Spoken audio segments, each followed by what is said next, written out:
Most European states were overrun by the Axis powers at the beginning of the Second World War. We might think of countries like France, Belgium, Denmark, or Poland. But one island put up a fierce resistance and earned a reputation for being impregnable: Malta. And not because it declared itself neutral or was extremely remote. No, Malta was one of the most important bases of the Allies and was situated in the most central Mediterranean location, less than 200 kilometers from Italy and exactly in the middle between the expeditions to Africa and the Axis powers. It was thus isolated from its allies and surrounded by enemies. Malta therefore became one of the primary targets for the German and Italian bombers from the outset. Hitler even wanted to completely obliterate the island, but Malta proved to be one of the hardest nuts to crack in the war. Although it was besieged for 2 years and bombarded continuously, historians now describe Malta as the most bombarded place of the entire Second World War. Neither Hitler nor Mussolini managed to force the island into submission. On the contrary, Malta's endurance marked the turning point in the African campaign and eventually led the Axis powers to surrender. So, how did such a small island manage to withstand this massive power? Why was Malta one of the most important battlefields of the war? And how did it initiate the turning point in the conflict? We will look into all these fascinating questions in today's video. Enjoy! Malta had been considered one of the strategically most important islands in the Mediterranean since the dawn of history. Therefore, all the major powers of the Mediterranean region constantly fought over the archipelago, which consists of the main island of Malta and the two small but rather insignificant neighboring islands of Gozo and Comino.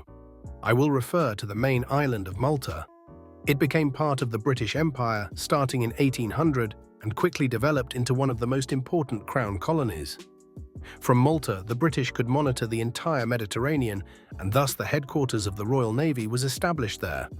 The strategic importance increased further with the opening of the Suez Canal in 1869, which drastically shortened the route between Great Britain and the colonies in Asia. And it was already during the Crimean War and later the First World War that the importance of Malta for the British became apparent. Even then, it served as a coordination headquarters, communication hub, and one of the largest hospitals for the Allies. But Malta's role would grow even further in the coming decades.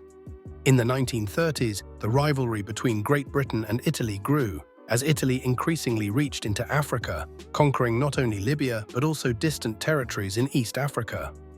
Thus, Mussolini had already formulated a plan in 1936 for the conquest of Malta. Great Britain initially underestimated the danger of a large-scale war, but with Germany's invasion of Poland, everything changed. The appeasement policy had failed, and preparations for a confrontation with the Axis powers began in earnest. So also on Malta, though only on a relatively limited scale. Measures for food and water security were put in place, air raid shelters and protection bunkers were dug out, and a contingent of the Royal Air Force was stationed there for defense. But all this was relatively little. The British feared an invasion of Great Britain following Germany's attack on France and focused their main efforts on this defense. It became clear that the Maltese would primarily have to fend for themselves. However, it was clear to them that they would defend the island to the last man. And so the theatre of war in Malta began on the 11th of June, 1940, just one day after Italy entered the war. Initially, the British military assumed that the island, which was only half an hour's flight from the Italian airfields in Sicily, would not be held for long. Thus, initially only about 4,000 soldiers and 6 biplanes defended the island. However, the Maltese formed militias and quickly dug out massive tunnel systems under the island to protect themselves from air raids by the Axis powers. Thus, the first Italian bombings caused only limited damage. In hindsight, this was incredibly important for the morale of the Maltese and the British. Malta did not seem so easily conquerable after all, and once the British were able to fend off an invasion of Great Britain, they focused on the Mediterranean. North Africa, in particular, was to become one of the most important battlefields of the war. At the beginning of 1941, the German Reich dispatched the newly formed Afrika Korps there, advancing relentlessly towards Egypt. If the country on the Nile fell, the Suez Canal would be lost and Great Britain would be cut off from its colonies and further reinforcements. But it had an ace up its sleeve. Malta. For the German and Italian troops needed to be sufficiently supplied in the hostile desert. And this is where the British came in. The supply routes to Africa were repeatedly disrupted. The British therefore moved more and more ships and aircraft to Malta to carry out targeted pinpricks against the Axis powers. Particularly, the Italian navy was repeatedly decisively defeated, and German logistics were severely weakened. Hitler was driven to fury by this and wanted to destroy Malta once and for all. Starting at the end of 1941, an unprecedented bombing offensive against the small island was launched. Malta was effectively under siege. The Axis powers cut the island off from all supply routes through air attacks and naval blockades to force the British forces into surrender. But the fortress of Malta held its ground. The population and the military endured in the specially constructed tunnel systems, despite hunger and despair. For it was clear, Malta must not fall at any cost. And so Hitler and Mussolini agreed on the next stage, Operation Hercules, the invasion from the air and by sea. The attack was to be carried out by 3 airborne divisions with about 30,000 men, supported by 70,000 soldiers landed from the sea and tank battalions. That would have been the end of Malta. But everything turned out differently. The German troops were already in Italy ready and waiting for the attack order. But Hitler called off the invasion at the last moment. In a decisive victory, the British stopped the Germans in Egypt, and the soldiers were now needed on that front. Operation Hercules was initially cancelled, and the focus shifted to even more intense bombardments. In total, the island was hit by about 14,000 tons of bombs during approximately 3,000 attacks, making Malta the most bombarded place per square meter during the Second World War. Moreover, it was still completely cut off from reinforcements and supplies.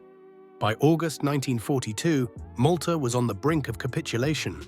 But salvation came with a transport convoy, the so-called Santa Maria Convoy, which reached Malta on the 15th of August after severe losses and thus broke through the siege ring for the first time in months. This marked the turning point in the siege. The convoy brought not only urgently needed supplies, but also military reinforcements for the defenders of Malta. Additionally, the power of the Axis powers waned. Malta became the starting point for Allied operations in the Mediterranean once again. From Malta, they carried out air raids and amphibious operations to fight the Axis powers in North Africa. This contributed significantly to the recapture of Libya and Tunisia. And a year later, the island also played another important role, namely in the preparation and execution of the invasion of Sicily in July 1943, known as Operation Husky. Malta served as a base of operations and connection point for troops and supplies needed for the invasion. The subsequent invasion of the Italian mainland was also planned from Malta. At the beginning of 1945, the Joint Chiefs of Staff of the USA and Great Britain, as well as the foreign ministers of both states, met there for the Malta Conference to discuss the further course of action after the war. Malta thus became one of the most important strongholds of the Second World War. But the Maltese population could finally breathe a sigh of relief. With iron will and enormous fighting power, they managed to defend their small island against a massive power. The bravery and determination of the Maltese people were honored with numerous awards and decorations. Malta was eventually awarded the George Cross by the British King personally, which was considered the highest honor in Great Britain. The Maltese were so proud of this that it still adorns the country's flag today.